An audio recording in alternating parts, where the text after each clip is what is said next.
Jag kommer ihåg en gång när jag gick hem från en fest och jag var riktigt full. Jag hade dragit in allt möjligt skit och jag hade på mig bara min t-shirt och strumpor. Jag hade festat järnet och det var 30 minus ute. Jag försökte komma in och det var tungt och jag fick inte upp dörren för att jag var så nedkyld. Och jag la mig i en snöhög och tänkte att skitsamma, jag sover utomhus, spelar mig ingen roll. Jag kommer ihåg att jag minns att jag såg en syn. Jag fick en bild framför mig där det var en man, en gestalt, som stod med händerna utsträckta och sa res dig upp. Och jag reste mig upp från den här snöhögen och jag lyckades öppna dörren. Jag hittade den inre styrkan att öppna dörren. Den där upplevelsen, den bet på mig. Jag började gnaga på min insida och började fundera på om det kunde vara Gud som hade på något sätt, om han fanns. Jag växte upp i en kristen familj. Mina föräldrar har alltid varit kärleksfulla och haft det bra uppväxt. Jag träffade fler människor och upptäckte andra saker i livet som jag då trodde var roligare. Till en början var det väldigt oskyldigt och en rolig grej, spännande.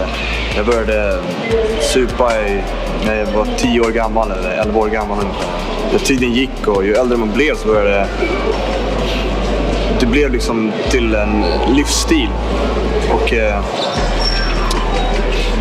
jag hamnade i skiten där, jag hamnade i drogerna och jag började slåss, jag började hata människor. Jag blev nazist. Och jag hatade framförallt Jesus för att han var jude. Jag blev kall på insidan, jag hade ingenting som gav mig livsglädje. Utan hatet var det som jag kände det var den jag var. Och jag älskade att hata. Jag kom ihåg att jag gick hem ifrån en annan fest. Det också var svimpackad. Och jag la på mina knän. Jag skrek till Gud att Gud finns det får du visa det. Jag ville hitta en utväg. Jag var desperat efter att hitta någonting annat än det jag hade. Jag gick till en församling bort efter det. Och det kom fram en tjej till mig och hon frågade om hon fick be för mig. Ingenting hände och jag kände okej, det var väl som jag trodde liksom. Det är bara skit här. Men jag gick hem då efter det och någonting hände inom mig.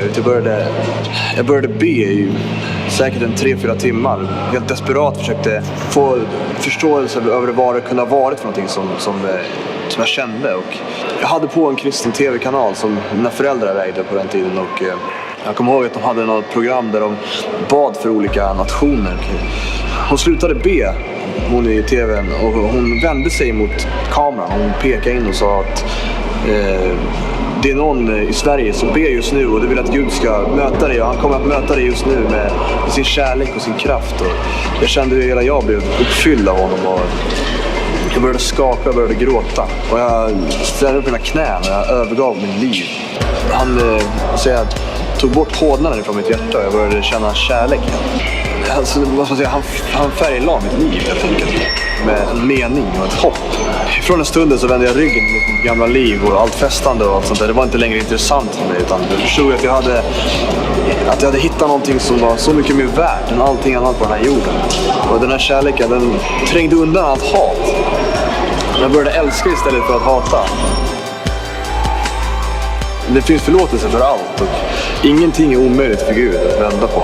Du behöver inte vara på något speciellt sätt för att möta Jesus utan han älskar dig precis som du är.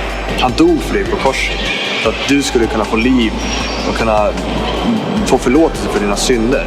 Och han gjorde det bara av kärlek.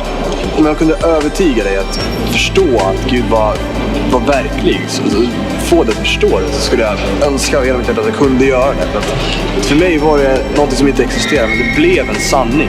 Det vände och blev till att jag älskar honom av hela mitt hjärta idag. Det finns ingenting jag skulle vilja hellre än att vara med Jesus för resten av mitt liv.